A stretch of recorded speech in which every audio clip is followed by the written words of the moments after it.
मंडळी, सगळ्यात आधी सर्वांना श्री स्वामी समर्थ. स्वागत आहे तुमचं आजच्या माझ्या या व्हिडिओमध्ये. तर मी स्वयंपाकामध्ये बनवणार होते मेथीची भाजी. तर एवढीशी भाजी मला फक्त 70 रुपयामध्ये भेटली. अंदमानला ना भाज्या खूप महाग भेटतात. सुकी भाजी तर मेथीची होती, पण भातासोबत काहीतरी पातळ भाजी पाहिजे म्हणून वरण करायचं ठरवलं. त्यासाठी कुकरला डाळ पण लावून घेतली होती. माझ्या चॅनलवरती नवीन असाल तर सबस्क्राईब करायला विसरू नका. तर तुम्हाला अंदमानमधील कोणते पॉईंट बघायला आवडतील नक्की कमेंट करून सांगा. आपलं चॅनल मॉनिटाईज झालं की तुम्हाला माझी सर्व माहिती देईन की मी अंदमानला कशी आले. त्यासाठी तुम्हाला माझ्या चॅनल सबस्क्राईब करावं लागेल. तर मी यूट्यूबवर बघते, खूप अशा लेडीज आहेत, त्यांना काहीतरी करून दाखवायचे आहे. तुम्ही कसं मोठ्या यूट्यूबरना सपोर्ट करतात तसं छोट्या यूट्यूबरना पण सपोर्ट करूया. तर तुमच्याशी बोलत बोलत माझी मेथीची भाजी बनवून झाली होती. तुम्ही कशी बनवता मला कमेंट करून सांगा. मला जे वाटलं ते मी बोलले, पण काही चुकीचं बोलले असेल तर समजून घ्या.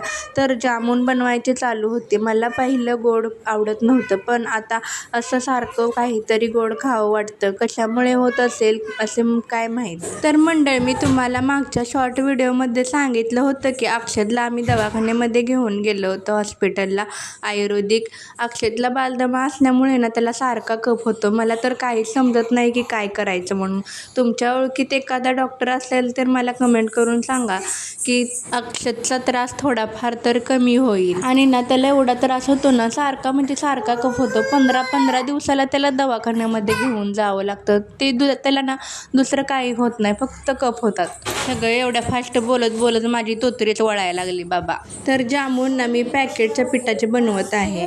पटकन पण होतात आणि चव पण चांगली येते, त्यामुळे पॅकेटमधलेच बनवायला सोपे जातात. आणि खवा वगैरे आणायचं म्हणलं ना, इथं तर एवढी महागाई आहे की काय घेण्याची इच्छाच होत नाही. मेथीची भाजी मला 70 रुपयाला एवढीशी भेटली बघा. भाजी केल्यावर तर केवढीशी दिसली होती तुम्हाला. आणि बाकीच्या वस्तू तर किती, भाजीपाला तर खूपच महाग आहे, काय खाण्याचं लायकच नाही. आम्ही काय करतो माहिती आहे का, मटकी, मूग, कडधान्य असतात ना, ते सर्व भिजत घालतो, ते पण खातो. पण काय करायचं, रोज तर ते पण नाही ना खावं वाटत. पण कधी तर आणावंच लागतं भाजीपाला. आणि भाज्या तर आरोग्याला किती चांगल्या आहेत ना. मग मला तर भाज्या खूप आवडतात. माझी तर फेवरेट शेपूची भाजी आहे. आम्ही काय करतो, कोणतर सुट्टीला येणार असेल ना, तर आम्ही त्यांना येताना सांगतो की आम्हाला हे आणा ते आणा. पण थोडंफारच आणू शकतो ना, त्यांचं पण बाकीच्यांचं पण थोडंफार तर काहीतरी सामान असतं ना. तर मंडळी, तुम्हाला ना माझा आजचा व्हिडिओ आवडला असेल तर ना मला नक्की कमेंट करून सांगा की ताई आजचा व्हिडिओ खूप छान होता म्हणून.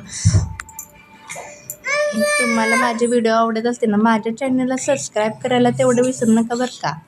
आणि मी तुम्हाला सांगितले तसं माझे चॅनल मॉनिटाईज झाले की मी तुम्हाला नक्की माझी माहिती देईन सर्व.